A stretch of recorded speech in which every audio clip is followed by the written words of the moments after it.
আসসালামু আলাইকুম। এটা হচ্ছে আমার ছোট ঘর। তো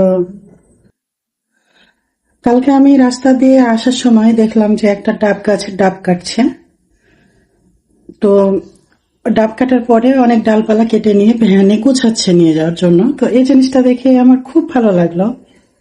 আসলে যারা গ্রামে তাদের কাছে এগুলো কিছুই না, কিন্তু আমরা যারা শহরে থাকি তাদের কাছে এই জিনিসগুলো অনেক আনকমন একটা বিষয়। তো এটা আমার কাছে খুব ভালো লাগলো দেখতে।